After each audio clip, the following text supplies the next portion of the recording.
Okay, you're welcome back. This Newsfile is your most authoritative news analysis show. Evans Mensah, Paula Dumochre, Ben Efson, and Efia Pokua. Now, we will be talking about the AMERI, but my guests insist just 1 minute each to deal with some issue. Finish up that point you were making about the I sack myself thing. What's the point? Well, the point is that Sovereign Bank, I'm reliably informed, I've checked that the 51% shareholder in Sovereign Bank happens to be the board chairman of BOST. So possibly he can decide that based on what has been found. Yes. Yes, the current BOST chairman. So maybe he can decide. I see. Yes, Chairman Ajay. Yes, he can decide to sack himself. I see. Say that again, please. I'm saying that 51% shareholder in Sovereign Bank is the chairman of BOST board. Oh, Mr. Champon Che. Yeah, Champon Che. So maybe he can decide that, look, with this, even though as chairman he may not have done it, he can decide to sack himself. Oh, but why? From BOST. In the process, there's a receiver, KPMG. No, is it KPMG? There's is it Nidodu? Somebody. Yeah. There's a receiver, and we'll deal with the debt and assets and everything. And subsequently, if there's anything, then the shareholders can continue to enjoy whatever is left of them. But Evans, you too, that's a point you wanted to make. Yeah. The point that we have voted 5.76 billion in bonds to ensure that this one consolidated bank stays afloat and that's stands afloat. You say we shouldn't be paying for that? Well, we shouldn't be. I mean, in the same case with Capital and UT, we took 2 billion plus to help them stay afloat. We've gone again to take a total of 5.67 billion. And yesterday I was listening to, 2 days ago, I was listening to Ken Thompson say that is like 10% of our budget for 2018. And yet, all of us sitting at the table and the millions of Ghanaians out there who had nothing to do with the collapse of these 5 banks will have to pay for that money. So for me, it's just wrong that should happen. But it's already happened. We're already paying for the, if I'm not mistaken, the Capital and UT1 Bank one. Meanwhile, the directors and shareholders whose decision led to that collapse are free to spend their money. Are they really free? Because as we knew, Iyoko is supposed to be working on that. Iyoko says they've handed, well, they are now preparing a report that will go to the AG. But so far, nothing has happened. They have not even been declared unfit and unproper to do business in the banking sector. Do you see why the need for a parliamentary approval or parliamentary kind of vetting is crucial? Okay. So let's listen to guys like John Jinapo on the AMERI deal. Now, it is the NDC that is accusing the NPP of getting into a deal to create loot and share. This tag was actually supposed to be for the NDC, but they have turned it around. They are also saying the issue of incompetence, like the NDC was accused severally, is now hopeless incompetence on the part of this administration. Let's hear them quickly and come to the studio. Glaring that the current NPP government is in a haste to rush this stinking, inflated, and corruption-ridden deal through Parliament with the ultimate aim of getting Parliament to rubber stamp it. Even more important and disturbing is the attempt by this government to stampede Parliament into approving this poorly negotiated agreement under a certificate of urgency when the House was just about going on break. Government officials must really be in an indecent hurry to achieve their aim of sharing the spoils of this deal. So much was the hurry that thorough cabinet consideration, which is normally the case in a normal deal of this nature, was sidestepped and executive approval was given on the 25th from President Akufo-Addo himself. Ladies and gentlemen, this therefore means that the ultimate responsibility as far as this scandalous deal is concerned must be placed squarely on the President of the Republic of Ghana.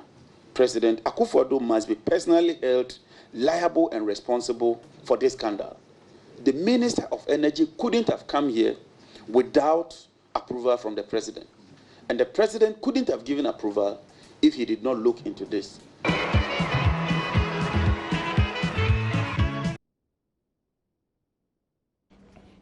All right, you're welcome back. So, Ben, Have you read the statements by ASEP and also by the VRA senior staff?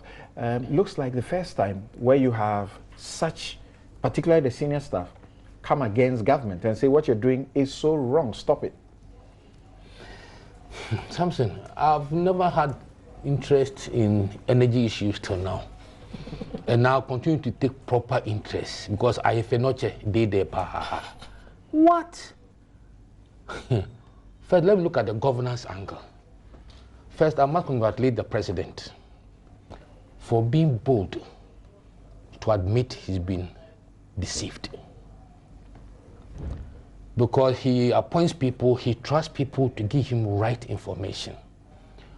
Whilst he was being told that you needed to get this executive thing so that Parliament can discuss it before they go on break, he was deceived. Parliament decided to leave it till after recess. Yesterday, the Deputy Minority Chief, Matthew Nyendam, also was saying that they put it aside because they didn't have the approval of the Attorney General and the Minister of Finance. This is a massive embarrassment for the presidency. He has done well to admit. Others may just hide it. So why are you commending the president? This is a president who has such huge experience. You do not expect some of these mistakes. He's been an Attorney General. And if something comes before you and the Attorney General was required to have seen and hasn't done so, that's the first thing you point out. Yes, I'm commending him. There's a but. If he doesn't do it, I will draw my recommendation. He must let Hess rule. The appointees who misled him, he must sack them. The influence peddlers who went around lying, he didn't appoint them. He must name and shame them. He should sack Boakye Jacko. Boakye Jacko's competence is beyond doubt. Yes. Correct? I'm saying that anybody who told the president in chambers, the shame is on him to admit. He has admitted he's done well. If he decides not to sack anybody, name and shame all those who misled him, then he himself is part of it. Yeah. That's my stand. Because if you look at even ASEP's statement, I mean, maybe I have to go training from ASEP. When the government announced that AMERI, they had negotiated with AMERI, Samson, and they had made a savings of $650 million. So the reduction in electricity tariffs is not costing government. I said, hey, then AMERI might be for the Christmas, not knowing that they're preparing for something to swindle us. Because if you look at, for example, the ASEP statement, that the new company, Mighty Linus, is an offshoot of Metka, which is already within AMERI. Yeah. So like Robert Peter to pay Paul, I mean, it's just unbelievable that they think that in the aftermath of MPP coming to power, fight against corruption, there are people who want to think that they can still perpetuate it. And in fact, government has been paying Metka since they came to power. Instead of AMERI directly, and Paul will know this. Yes, so you can see that it means that they'll just say, they'll pretend that we are paying off AMERI. They come in, and for about 30 more years, we'll be paying. ASEP's concern is that there is absolutely no savings. But is that correct? You say that, look, here, I'll give you the conclusion. Just the conclusion. Yes, do that. The existing AMERI contract that has been seen to be very expensive at 510 million cash overflow over 5 years was expected to be renegotiated to achieve better terms for the country. But from ASEP's analysis, the proposed amendment to the AMERI deal brings greater cost to government than the existing deal. The total cash flow for the renegotiated deal is $1.125 billion. Given that half of the AMERI contract has been executed, government will be paying a total of $1.37 billion for the AMERI plant over the next 18 years, instead of the original 510. So AMERI will be making, I think if you look at the difference, a profit of 275%. Cool. And who are those who are going to benefit? Okay, so Paul, is it really the case that the analysis is spot on when it says there's no value for money in this novation and amendments to AMERI? I like to look at an AMERI contract from 3 perspectives, and I think to be fair to the minister, we have to look at it from his perspective as well. So I'll look at the minister's perspective, also the Volta River Authority, some detailed analysis that was made based upon which they disagreed with the deal. And yes, you refer to the minorities press conference. So the memorandum that to Parliament by the Honorable Boache Jaco, Minister for Energy, which I'm holding in my hand and reading, on the Novation and Amendment Agreement of the Build, Operate, Transfer, BOOT, as they call it, agreement between the government of Ghana, represented by the Ministry of Power and Africa, Middle East, etc., 2015. So he goes to Parliament with this memorandum, and he says a few technical. I'd like to go to his conclusion, urging Parliament to approve this. And he talks about the financial impact, directly to your question. He says that the financial obligations for contract effectiveness are, well, before then, he tries to paint the picture of how difficult the BOOT agreement would be for government and tries to campaign that a new agreement is better. He says it's one paragraph. Let's see whether I can just paraphrase it. It says, from the above results, after he's given all the analysis, the gains made from the renegotiation of BOOT cannot be overemphasized. The waiver, he says there's a waiver of 52.7 million due AMERI, which is the money that the new people were going to pay AMERI. The waiver takes a huge financial burden from the government. Furthermore, he says, adjusting the contract price and establishing a new financial equilibrium to reflect the extension of the term for the provisions of the services and the performance of the obligation under the original agreement reduces the total generating cost of the plant. Other gains include reduction of the standby letter of credit, which has been reduced from $51 million to $37 million, and cost savings of what he calls $405 million over the period of the amendment, as well as the provision of $10 million US bank guarantee, which was not part of the BOOT agreement. The cumulative benefits, Boache Jaco says, to be derived from the renegotiated agreement are immense, and therefore the Novation and Amendment Agreement under the reference needs the support of the government. He concludes, in his conclusion, he says that taking into consideration the huge financial obligation of government under the existing BOOT agreement with AMERI Energy, coupled with the benefits to be derived from the new transaction, particularly the waiver of the 52 million due AMERI, that government of Ghana would have to pay, the reduction in the standby letter of credit, the cost of savings of 405 million over the period, and the extension of the term to reduce the effect of the tariffs on end users of electricity. He was saying that the PURC approval of the rates will be cheaper under this agreement. Parliament is respectfully requested to approve the Novation and Amendment Agreement. Is signed on the 25th of July, Boache Jaco, Honorable Minister for Energy. So this is what he sent to Parliament. If you read this, it sounds convincing because he's making an analysis until you come to the Volta River Authority one. My only concern is that I don't know why he sent the agreement to Parliament naked. And when I say naked, it means that the agreement went to Parliament without the requisite attachments that ought to be.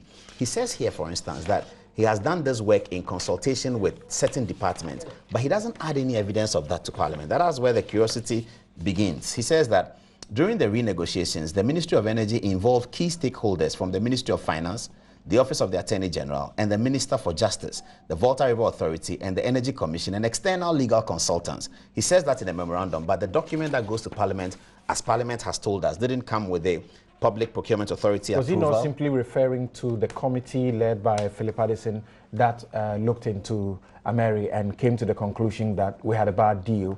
No, he refers to that committee separately. 150. No, that's a much earlier committee. In this document that just went to Parliament on 25th July, he's talking about the various aspects of the work. Okay. But he doesn't attach. And what does the absence of that do? Well, it makes the document naked before Parliament, and that's why regulatory and regularity issues were being questioned. First of all, it ought to have been a cabinet approval, not the executive thing that was done, which is okay in terms of legal context. But really, cabinet approval shows that more than one person has looked at it. Executive authority means that perhaps just the president has looked at it with a few other people. He may have looked at it with other people, but the document does not indicate evidence that other people have looked at it. But if it's a cabinet document, then you can assume that more people have looked at it. Legally, it's not illegal, it's not wrongdoing, but in terms of the context, it creates a bit of curiosity. And then he didn't have the Financial Services Management Act of Ghana. Requires that any bill that goes to Parliament that is going to have financial implications for the people of Ghana must have a Ministry of Finance opinion. That was also not available in the document that went to Parliament. And then, of course, ultimately, it's a law that a contract we're entering into. And so the Attorney General's legal opinion is a sine qua non for these things.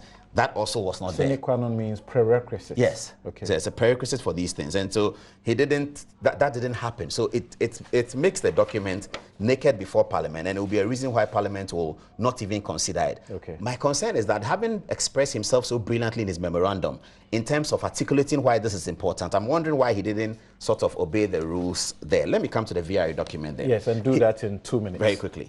I have a letter from AMERI that is also very instructive that I'll read. That's just a one-pager.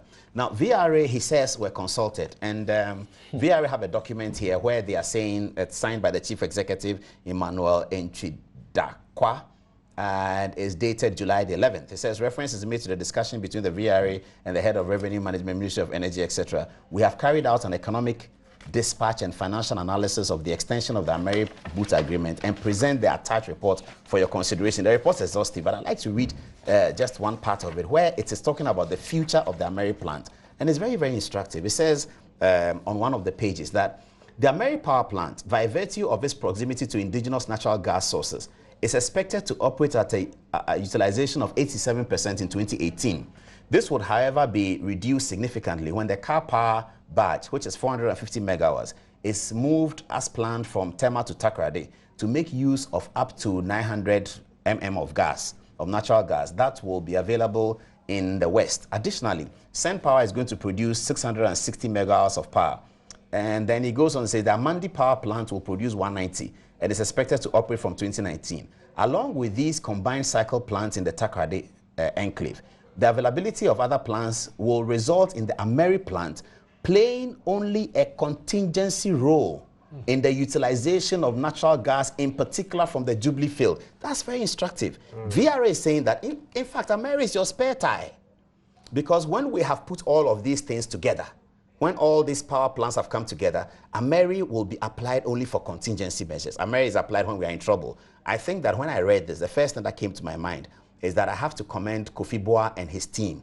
It appears that during the energy crisis, they did a lot of forward thinking about where Ghana is going. I'm not quite finished. So here, VRA is saying that the 2.5 years that we are left to pay off the rest, it's okay. We should rather do that and we should do that and keep it rather than extending the period extending it and paying a lot of money and doing whatever you are doing with it. It's AMERI itself, the plant itself, is going to be your spare plant. It's a contingency. It's All not. right, thank you. No, let me do the VRA, the AMERI letter that comes in ultimately. That speaks to the point about the document going to Parliament naked. Right. You don't want me to finish something. Okay. I want you to be able to discuss the next issue briefly before we close. Right. Okay. So because that's a pet issue for me. Okay, so AMERI writes to the minister, said that we have recently been following the news circulating in the media houses about the agreement. And I jump. AMERI says, as you are fully aware, we have never been involved with your ministry in any kind of negotiations or discussion related to this novation and amendment agreement. That's Moreover, serious. That's very serious. I don't know whether this letter is out, but this letter involved in any never been involved. This letter is to the Honorable Minister Boakye Jakon and is dated July 31st and is signed by Meha Al-Alili, the CEO of AMERI. He says that as you are, he says as you are fully aware, and that they are referring to news circulating on Ghanaian media, and they are telling the minister that as you are fully aware, we have never been involved with your ministry in any kind of negotiation or discussion related to this novation and amendment agreement. Moreover, also never had insight of any commercial discussion between you and any new party. Therefore, could not have verified that the above permissions were not obtained in the time of the presentation before Parliament. They are talking about the permission, Ministry of Finance, PRC, etc. In view of the ongoing circumstances, the management of AMERI has taken notice of this and would like to inform you that we shall not be deemed associated with the novation agreement and will only remain committed to the boot agreement signed on 20th February 2015. Upon completion of our 5-year term, your ministry can freely decide to do whatever they want to do with it. This is AMERI. Really? Wow. This is AMERI. I'll this, give to you, but this is rather damning. Well, this is AMERI. This is 31st July, writing to the minister. Yes. And that comes subsequent to this. So, presentation to Parliament. It makes it serious. It makes it very, very serious. AMERI. Well, we can subject it to the test. Yes, we have to. Yeah, it has all the characters of an authentic document. Until proving otherwise, we'll take it. Well, until proving otherwise, let's hold it. And let's subject it. It's a huge blunder. Well, it says that as you are fully aware. Blunder, so it's not. Okay. But allow me to say something. 1 second. Do that quickly. I think that the sounds of resistance that attach to the first AMERI agreement is the same that attach to this one, or even greater. Yeah. I have to say that it appears that we have moved forward in the circumstance where the government is listening to minority opinion. I have to commend the minority group, the majority of the Energy Committee. They shut it down. Right. I have to commend the MPs like Atachian who fought this very hard, fought against this very hard, in the process even had collateral damages. And I think that the ultimate commendation goes to Dr. Baunia and the economic management team, and very well to the president. It's a difference. Now Evans, it's a difference do you agree with those who say this commendation, forget it? Because they're simply admitting because, quote unquote, they've been caught.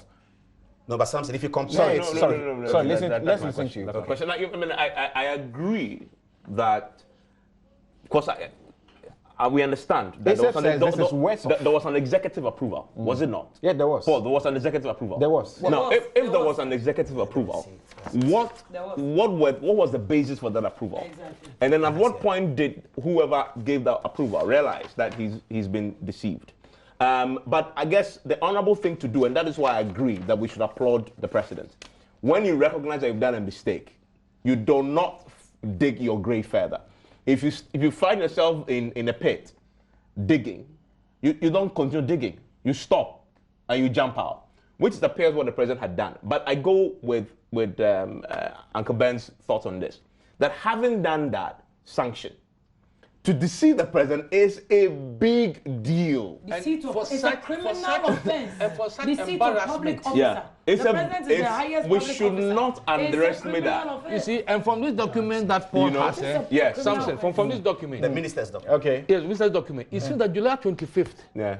the president approved it. He attached it straight to Parliament. Yeah. And Parliament, they are afraid of special prosecutor. They said, we won't touch it. No finance minister, attorney general, away. Yeah. And in fact, the Okojo Ponkroma this week at the press conference, members of Parliament are not subject to prosecution for looking at something and finding out later that Ponkroma made the point this week that the finance ministry, attorney general's documents were not attached.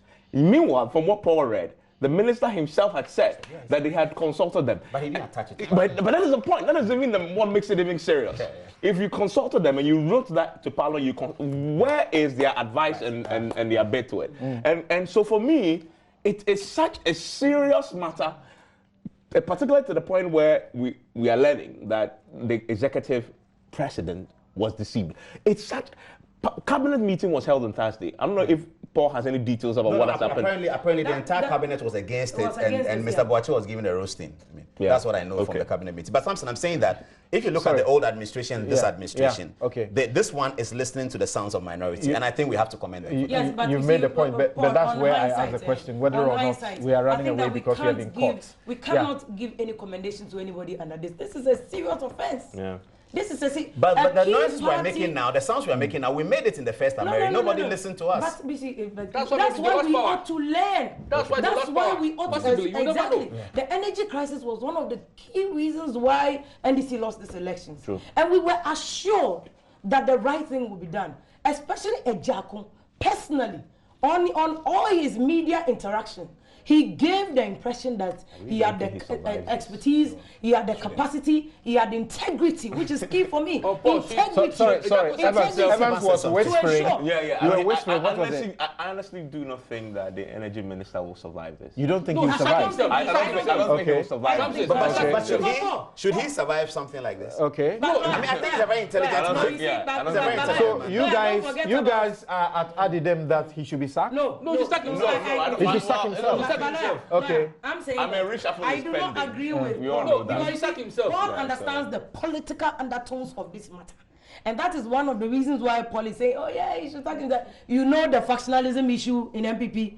You know where Ejako is coming from. You know his ambitions. We know that, so I will not agree with what he should resign if you. But I mean, what you're saying is not a secret. Gabriel Chodako put up a post on Facebook this week where he was talking about a minister who is ambitious and who should behave like Akufo-Addo. But we don't need Gabi to even tell us. No, I'm just saying that it's not a secret that we know there are people who are Ejako that is very ambitious. Okay, he has indicated that he wants to contest. But lawyer, let me make this point. I'm saying that this is even grievous for Ejako.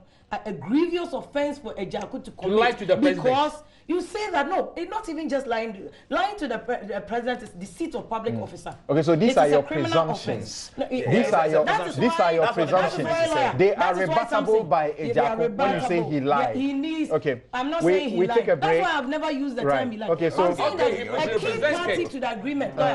A key party to the agreement, which is AMERI, if this letter is authenticated, it's saying that I have never discussed anything with you. I've not been any But negotiations AMERI with was you. not the counterparty. It was Mighty Lowe's. No, Mytilenius is a third party that was brought in. And it's supposed to pay be the a 50. subsidiary It's of supposed to be a subsidiary. And we're paying But Metka already. Mytilenius was brought in subsequently. Okay, so- the original agreement was with AMERI. Okay, So for AMERI so- to say that I have not dealt with you, but for you to put up a memorandum to Parliament and claim that you have agreed with AMERI Deceiving to bring public in a officers. third party Parliamentarians are public to pay officers. 52% and subsequent 2 million. and to even create the impression that, oh, this company is helping us.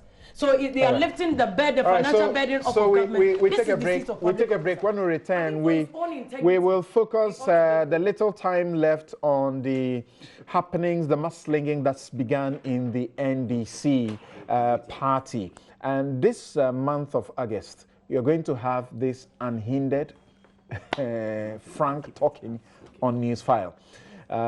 Our guest, rare artillery support, like Papa Kwakwe used to say, Kwekubako, is on leave, but still giving us all the support with messages. We'll be right back.